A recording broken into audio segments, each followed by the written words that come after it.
Hello everyone, welcome back to YK Reviews. For today's video, it's going to be the sequel to Hellraiser, Hellraiser 2. So let's get into it here.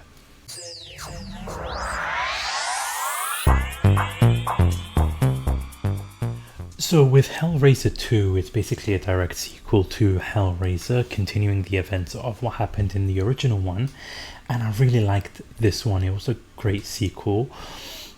One of the few that actually explored everything in like the element configuration and hell, but we'll dive into that more as the movie progresses. But what I really enjoyed is that watching this, as like I recently watched Halloween 2, the original one with John Carpenter, there's a lot of similar vibes to it, like events taking place to a similar time frame, hospital vibes. So I really liked that connection there, and I really enjoyed what they did with this, because with this movie you get to see the opening sequences. The opening sequences is basically showing this character how he became Pinhead, and I really liked that because they didn't like explore too much, gave you enough details. And the way he became Pinhead with all these pins just like digging into his skull and his face, very gruesome and really fun to see. So I really like that opening sequence. So now we dive into the movie and we see the next sequences. You get to see what Kirsty's been up to. So Kirsty's been basically admitted to a psychiatric ward where she's explaining to them like the events that took place and what happened there. She's asking about her boyfriend, where they say that the boyfriend has been sent home, and that's where you get introduced to two characters, Dr. Chenard and his assistant Kyle. So she's explaining to them that like they need to burn this mattress. This mattress is where Julia died in. They need to get rid of it so that nobody comes back. So, and that's when we find out that Dr. Chenard is actually secretly obsessed with element configuration. He's got these paperwork, pictures, documents all at his house, and so he manages to get the mattress be sent to his house for his own uses. And we also come to find out that he has his own like patients there, where he's actually been like using for his own needs to help with the element configuration. So you've got this one patient where he thinks that he's got maggots all over him, and he makes him lay in this mattress where Julia died in and gives him a razor blade, and you just see like him just using that razor blade to peel off his like skin, thinking that there's maggots on there. It was very disgusting and very brutal. I did not enjoy this scene one bit because it was very gruesome and graphic. And so as this is happening, you see the blood going onto the mattress. You see Kyle, the assistant, who snuck in because like once he heard about what Kirsty said, he needed to go investigate. He goes and sees, and actually is hiding behind the curtain and witnesses all of this.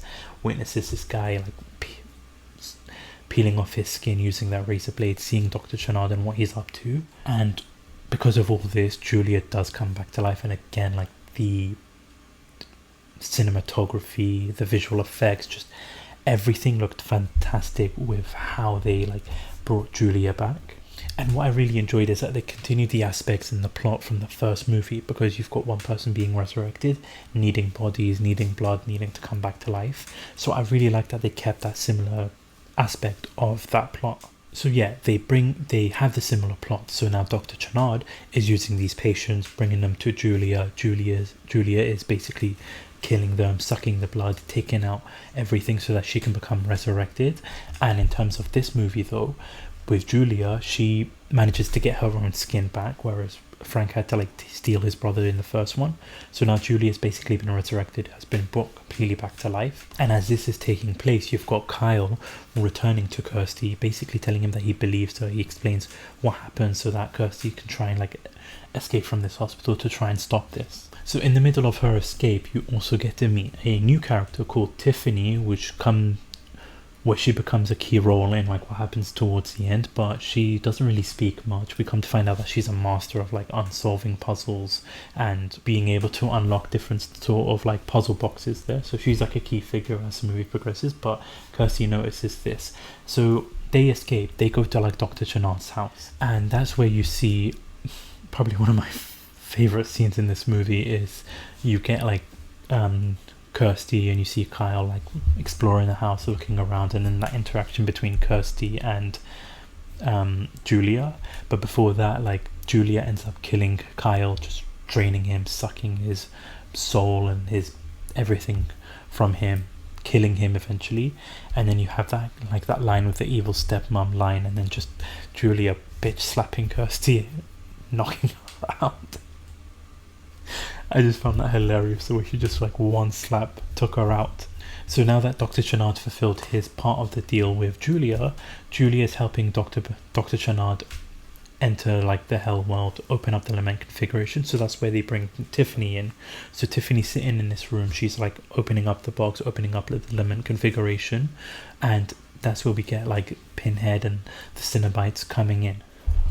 So now that the lament configuration has been opened, the same Cenobites, as I mentioned in the previous video with my favourite Cenobites, the whole world is now open. And what I really liked is that in this movie, and they've not done it in any of the other movies, is they actually explore the hell world. They actually explore this underground place, because we find out that this is a world of the labyrinth, and we meet this shape called the leviathan, and we come to find out that the leviathan is the one that controls everything. There's so many different rooms, so many different places where everybody has their own version of hell.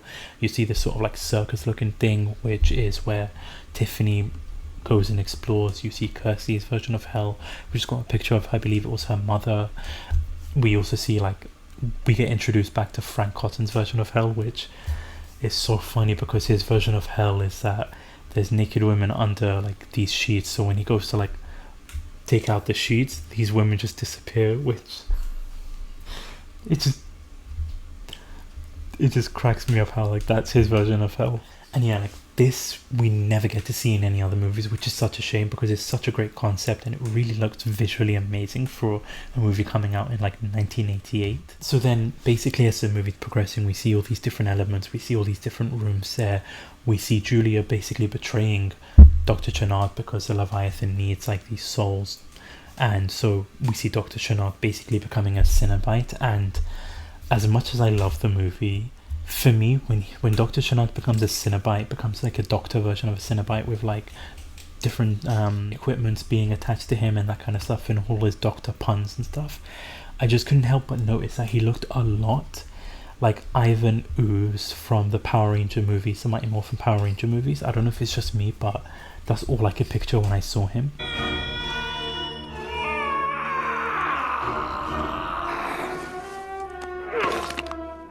But that's just a side note. That's the only thing that just I don't think he looks fantastic as a Cenobite, and his puns were really hilarious, but just... So then as we get to the scene which I mentioned with Frank in his version of hell, that's where he meets Kirsty, and that's where Julia finds and kills Frank because of what happened in the previous movie. And so then Julia is now after Kirsty. She's also after Tiffany as they're working together. And as Julia's chasing them, there's this sequences where this vortex opens, and just the way Julia gets killed off is pretty laughable. I wish Julia was a stronger presence, but then because the vortex opens, Julia's trying to hold on, but then her skin rips apart and she just goes flying with her skin just falling to the floor. So Julia basically dies after this, and that's when you get that Dr. Channard chasing after them. Kirsty and Tiffany meet up with Pinhead and the Cenobites, and that's where Kirsty reminds them that they were all human, and that's where Dr. Channard appears, and he comes face to face with Pinhead and the Cenobites. And the only thing that I have to criticize with this scene is that Dr. Channard is able to kill Pinhead and all these Cenobites so easily.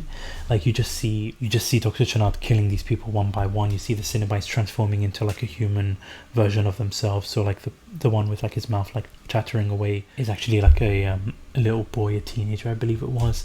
The blubby one is a heavier, chubby human, and then the female one is obviously a female. So they become human, and then Pinhead also becomes his human form. But I just feel they didn't really put much of a fight against Dr. Channard. I just feel they could have had a stronger battle, a stronger fight with each other, since Pinhead and the Cenobites have been there for a while. They know the ins and outs. Pinhead is a strong character. So for Dr. Channard to just easily kill them off like that just was very disappointing. And so as we get to the sequences of the final battle, final act, Dr. Channard finds Tiffany, finds Kirsty, but I really like that twist there where you've got basically you see Julia appearing and she's distracting Dr. Channard, where then Tiffany is able to open up the box and basically send Dr. Shenard to hell, closing the gates of hell, killing him off, and we find out that Julia was actually Kirsty in Julia's skin, which was a really gruesome and nice twist.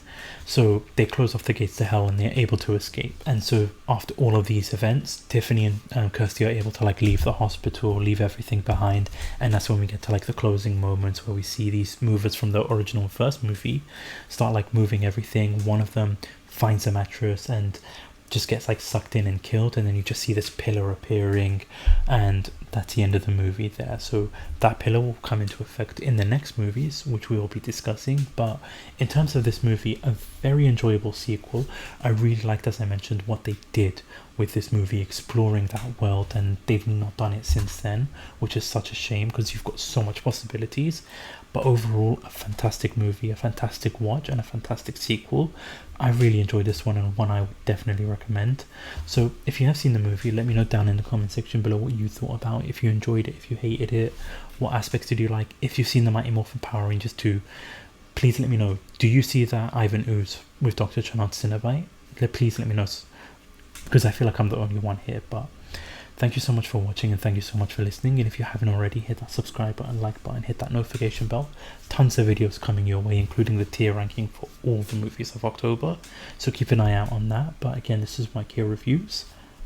Peace.